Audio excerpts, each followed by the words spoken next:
How you guys doing? Back again with another video from Tuna Tech.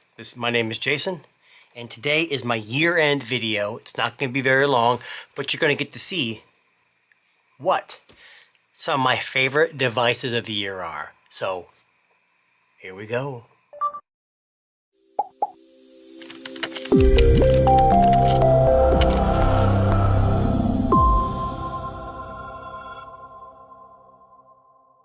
Okay, so before we get started, just want to thank all of my subscribers, whether I'm a big channel or a small channel. I do it because I enjoy making videos, but also because I want to help inform consumers. So without further ado, the first category, I'm going to do like my best of, and we'll kind of work up to cell phone of the year for me. Again, these are my opinions. I'm not sponsored. All devices shown have been paid for, so by me. So these are my opinions only. If you have maybe something, a device or an item that you think is better, leave it in the comments below and we'll have a discussion. But either way, first thing for earbuds of the year. Now, I don't take in account the last 5 years. It's just some recent ones that came out 2022. And my earbuds of the year are Google Pixel Buds Pro, the new ones. These are fantastic. I've had the A series and last year's, and I had nothing but connectivity problems, but it seems like Google's iterative updates, and iterative is going to be a very common theme in these devices that I'm going to show you. Sound quality is great. They've had updates, they've added features, they've added all kinds of stuff. There's an equalizer, there's active noise cancellation. Is it the best at everything? Absolutely not, but it does everything right. So price-wise, sound-wise, and feature-wise, this is a item I can recommend, and I will leave just a link in the description of all these items. But this one by far was a surprise for me because I'm not really an audio connoisseur, but I do enjoy devices that will stay in my ear and obviously produce quality sound. So earbuds of the year go to the Pixel Buds Pro. Now, runner-up, and or you could say honorable mention, I guess, is surprisingly the Nothing ear sticks. Now, at first I'm thinking I had the first set of earbuds they had, and I don't like them. The case is confusing, sound quality is meh, and honestly I had a ton of connectivity issues, and I'm not sure what the issue is. Maybe I got a bad set. But these ear sticks are ingenious because unlike the Buds Pro, you pull these out and you got the little tip here that you stick in your ear, so it kind of sits in your ear, and they're very comfortable when running or working out. But the sticks here are interesting in that they have a twisting case, so you twist it to open it, and they don't have a tip. They just sit in your ear, kind of like your Apple earbuds, or I should say whatever they call them. And they're very unique, but they produce quality sound. Now, when I unbox these, I have a video out there. I mentioned that the sound was tinny, and interestingly enough, I have a pair of earbuds that when you take out this side, it goes in the opposite ear. Well, I did that, and of course, the area where the sound comes out was facing the back of my ear, so it was my mistake. They do sound good. They're not as good as the Pixel Buds Pro because they have more of a isolation of sound, so you're gonna get better bass. But these things are amazing. They have squeeze controls, and they actually work. One thing I like about squeeze controls is in the wintertime when I'm walking my dog, if you have touch pads on your earbuds, like the Pixel Buds, sometimes if you don't disable touch, and it's wet or you're sweaty out, sometimes it'll activate or touch those, and you'll have issues with your music stopping, pausing, changing, whatever. But this with the squeeze is pretty nondescript that's going to happen. Also, it does volume control, which I'm not real big fan of. I set my volume before I go anywhere and go from there. But the squeeze is nice, and software support's been pretty good, and battery life's been fantastic. And like I said, if it had more of an ear seal and a little bit better sound, they'd probably be my best ones. But you can't go wrong with either one of these, the Pixel Buds Pro or the Nothing ear sticks. So again, those are more like my runner-up, these right here. So those are earbuds of the year. Next is wearable. So my watch, smartwatch of the year, and I haven't been wearing it because I've been testing a bunch of devices, is the Galaxy Watch Pro. Now, you might be asking, why this watch? So this is their the Samsung Watch 5 Pro. So the Pro means it's extra chunky, but it's got a bigger battery. So this gets anywhere from 2 to 4 days battery life, which is pretty good. I'd say that's on par with the Ultra, but the price of this is obviously less. It's got good integration with Samsung devices if you use those, but you can also use it with any Android device, and most, and I mean most, if not all features will be available to you. This is not a factory band. This is a factory band, but it's not the one stock. I exchanged it out for a different one so it wouldn't fall off. I got these double holes here. Screen's fantastic. I like Samsung's take on Wear OS. I think it's just like Tizen. If you know what Tizen, that's their OS they use on previous watches before Wear. And if you've ever had a Samsung watch, this is very familiar. So my smartwatch of the year is the Samsung Galaxy 5 Pro, or not the Galaxy 5, the Watch 5 Pro. So I will leave it, like I said, I'll leave a link in the description so you can look at more information on this. My honorable mention, or I should say runner-up, is the Pixel Watch.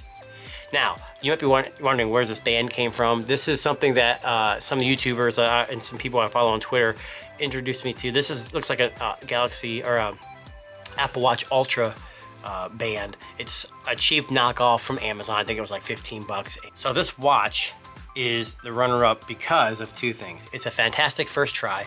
It's designed very, very well, and it's got everything you could need. It's got Fitbit integration, so the health fitness tracking is really good. Samsung uses Samsung Health, and I find that probably better, especially since it has like snore detection and sleep detection. And you may not think sleep detection is very important, and most people won't if they have an iPhone or an Apple Watch or this watch, just because the battery life is terrible. And I shouldn't say terrible, it's not as good. So I never slept. I slept with this one time, and then the battery life was so bad that I just decided not to wear it to sleep, and I charged it every night. And that's what I used to do anyways, but it's a runner-up just because of the battery life. I mean, the screen's great. I know there's a bezel and people complain about it, but it didn't bother me.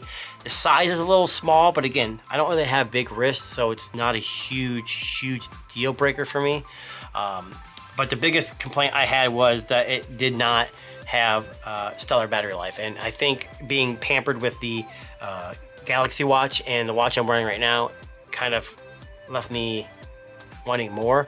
I will say that they both, the Samsung and the Pixel, both have Wear OS. It's just different kind of nuances with them, and Google has made promises on updating this and making it better, and battery life did get better over time. It's just not as good as some of those other watches, and for the price you would expect to have a little better battery life, and I'm going to assume with the next iteration it will get better. They have an older chip in here and it still runs very smoothly, but I would assume they were going to maybe, hopefully, if it becomes popular and a good alternative, Google will invest a little more money to make a different option where you can have this size and a bigger size. They do have an LTE version of this as well, but I don't have that because, in my experience, LTE kills batteries. This is the Wi-Fi only. And the last one I want to talk about is, so we have best is the Galaxy, the Samsung Watch 5 Pro. The runner-up was the Pixel Watch, but my honorable mention is this, another Google Watch. This is the Fitbit Sense 2. Now, this is by far the watch I've been wearing the most, and here's why. It's no nonsense, no frills. Tracks my health, which I love, and my sleep, and I will go to bed, I'll wake up, work out, walk my dog, go to work all day, come home, it'll be at 80%. I'll sleep with it on, and the only time I charge it is when I take a shower. Now, this is waterproof, but I usually don't wear my watch in a shower, so I'll charge it for the 5-10 minutes I'm in the shower, and it might charge back up to 90-95%, and I go to sleep, wake up, and I can wear this thing for probably, I think the most I've worn this without the battery dying was 6 days. So this has got the best battery life. Health tracking is subjective, depends on who you like, but I love the health tracking. The only thing Fitbit kind of does that I don't like is they have a Fitbit Premium that they hide behind a paywall, so you have to pay a subscription to get those extra services, and you get 6 months for free when you buy this. I have not activated that, so I'm not using those services, and everything I've gotten so far with this, I've been pretty happy with. The app is better. They did a couple updates, so now you can receive calls. You can't make calls, but you can receive calls from your phone on your watch. They added Google Wallet, Unfortunately, I have Google Wallet, I have Samsung Pay on here, and I have my bank card linked to it, and I can pay with it. On the Google Watch, it's got Google Wallet. I got my card saved on it, I can tap to pay. But for some reason, I have Google Wallet on the Fitbit, and it won't let me add it, saying that my card is not supported. So I don't know if there's some kinks they have to work out, but by far, if you want battery life, this thing is fantastic. But it is $300. I know they still have a lot of sales, so it's down to $200. If I had a choice between these two watches, I would definitely go with the Fitbit, just because I rarely tap to pay, but it is a nice to have. But the battery life is just that good. If I had a choice between these two, I would pick this because I like the bigger screen. I like the more fluidity and the more, I guess, the more attention to detail when it comes to the OS. Because on the Fitbit, it swipes and stuff, but it's not anything like Wear OS, where it's more smooth and animated and just more, I guess, fun to use. So watch of the year is the Samsung Watch 5 Pro. Runner-up is the Google Pixel Watch, and then my honorable mention is the Fitbit Sense 2 from Google as well. But without further ado, I'm gonna reveal my phones of the year. And I say phones because I got a couple different categories. Basically, I got an honorable mention in the first and second place. First and second place, and then an honorable mention. So, honorable mention is gonna go to the Samsung Fold 4. So, yes, they're the Fold. I had the Fold 3, I had the Fold 2, and I had the first Fold. With every iteration, it did slightly get better, and Samsung kind of cheaped out on what they gave you. I remember when I first got the first one, they gave me all kinds of free stuff. But either way, every iteration has not been magical, but it's been enough to keep you happy and keep the device fresh. I've had no issue with my Fold 4. It's been updated a lot, and I believe it's been updated to Android 13. I say believe because I've got so many phones I test, and I get a lot of updates. I don't always get an opportunity to keep up on it. I just see that Samsung's been sending out a ton of updates. So honorable mention because it is the Fold 4 and it does fold. So it's something unique. I don't know if this is the wave of the future, but I think double screen phones are the way. The Surface Duo 2 has got 2 screens, but it's actually 2 separate screens. You've got Oppo releasing folding phones. You've got Vivo releasing double folding phones. The Pixel Fold is rumored to be coming out soon. So everyone's kind of jumping in that bandwagon. It's just for me, I picked the Fold 4 because if I don't want to open it, the front screen is usable enough that I can keep it closed. But they have a Flip 4, which opens like this. And I had that phone, but I returned it because I had to open a lot to interact with the phone. And for me, in the infancy of folding phones and folding screens, I still feel that screen, even with the warranty, is more likely to have issues over this one where I don't have to open it all the time. But what I use this phone a lot for is obviously productivity, typing, and surfing the net is fantastic on this, especially when you open it up, because it's just, you get access to more tabs, and it's more like your desktop experience rather than a mobile. But also, I like to game, and I like this World War Heroes game, and not that I'm going to play it here right now, but I have it in airplane mode, so it shouldn't work. But being able to play on a bigger screen is very nice. So that's my honorable mention for 2022 is the Fold 4. And if this does become the norm and folding phones get better and they become more normalized, this might actually reach phone of the year. So that's the honorable mention, the Samsung Fold 4. Now, if you're an Apple user, you don't really have many choices. You have sizes and I guess levels of cost. So this should have released what, the SE3, the 14 Plus, then they had the 14 Pro and the Pro Plus, whatever. They have all these different, basically the same phone with slightly different internals and different screen sizes. But the Pro models are the ones most people use. And the Pro Max is their biggest one they sell. And I've had the Pro Max and I did not like, for me, iOS seems, and I don't want to offend anybody, but it seems too cartoonish on that big of a phone. I don't think they utilize the screen size right. And I don't like, I mean, I'm going to go over my iPhone of the year. I don't like Dynamic Island. I think it's more intrusive than the notch, but it is what it is. It's out, and you either embrace it or you don't. So my iPhone of the year is the iPhone 14 Pro. This is the smaller one. It fits in your hand. Battery life is meh. I mean, it's not terrible, it's not great, but it seems to be better with iOS 16. Now, before we go any further, people always say that, you know, Apple's more secure, Google's more secure, blah, blah, blah, blah, blah, more support. Apple's had its issues with the 14 series, especially with software. No phone is free of problems. So, and no Apple or Google is more secure than the other. They're all as secure as you want them to be and it's how as much as you make them, but no one is impervious to security breaches. And if you think one's more secure than the other, you may want to reevaluate things. But for me, all iPhones have the same experience, so it's more about size, and I think this is the perfect mix of everything. You get the same, for the most part, the same level of camera performance in a smaller size. You still get the, you know, wireless charging and all the magnetic docking and all that stuff. But for me, the 14 Pro is the iPhone of the year, okay? And they obviously had this purple color. I know it doesn't look purple on the screen, but I really liked it, so. And my smartphone of the year, and this may surprise a few of you, but it is the Pixel 7 Pro. So you're thinking, why the Pixel 7 Pro? Well, the Pixel 7 Pro is not much of an update to the Pixel 6 Pro. I mean, it looks a little different, some slightly better internals, but Google is masters of software. And while this might not win all your benchmarks and the iPhone sweeps it away by 20 times, I honestly use both these phones and they both seem exact. Between the iPhone 14 and this, they both seem to do everything I need and not one seems faster than the other. Google also has, by far, for me, the best camera system. Now, people say, well, iPhone has better video. Maybe. I don't shoot a lot of video on either one of these things, and when I do shoot video on a phone, it's a small, quick one of a family function.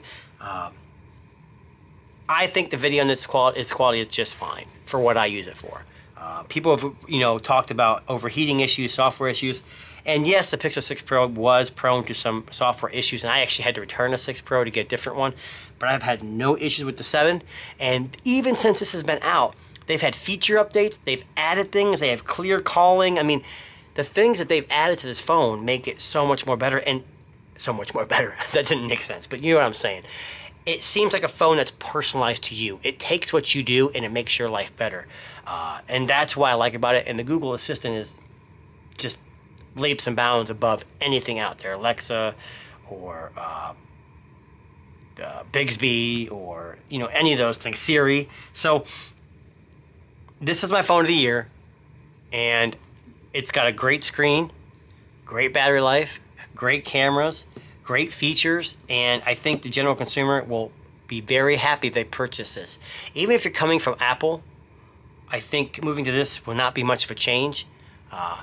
There's no winning the war on phones. If you're an Apple person, you're an Apple person. If you're an Android person, you're an Android person. That's why I have 2 phones of the year, because one's Apple and one's Android. Now, the second place, there is no second place for Apple. I mean, Apple's got the Pro. I don't want the Pro Max. I don't think it's that great, but this is the phone of the year for Apple. I don't have this phone anymore, but the runner-up to the Pixel, the runner-up, second place, is the S22 Ultra. Now, why isn't that first place? It's got better zoom, it's got better performance, it's got a bigger screen, it's got an S Pen, it's got 100 times zoom. While Samsung has some of those edges in those issues, in those departments, the Google does everything slightly better. Samsung is a great device, and if you buy the S22 Ultra, you are not going to be dissatisfied. The only edge I would give the Samsung 22 Ultra is the zoom, and honestly, 100 times zoom is really good, but I very rarely used it, and the Pixel's got fairly good zoom. If I'm going to go somewhere where I need a lot of zoom, I'm taking my DSLR and I'm going to put a big old lens on it and I'm going to zoom. So, phone of the year for Android, I'm going to move off this stuff out of the way, is the Pixel 7 Pro. iPhone of the year, the iPhone 14 Pro. Watch of the year, the Samsung Watch 5 Pro. Earbuds of the year, the Pixel Buds Pro. So this is my award-winning devices for the year. You can leave a comment, share what you feel, and I'm going to throw this in here too, just because it's an honorable mention, and that's the Fold. I don't really have to put that in there, but it's a phone that's differentiated. It's not a typical slab phone. That's why I added it. So these devices are the devices of the year. If you purchase any of these, I'll leave a link in the description. I don't have affiliate links. I'm not trying to make money off you. I'm just saying if you're interested in any of these devices, click on the links, look into them, see what you like. And thanks for watching, guys. And you know what? I'm not sure if I'll have another video yet, but if I don't, have great holidays, and we'll see you next year.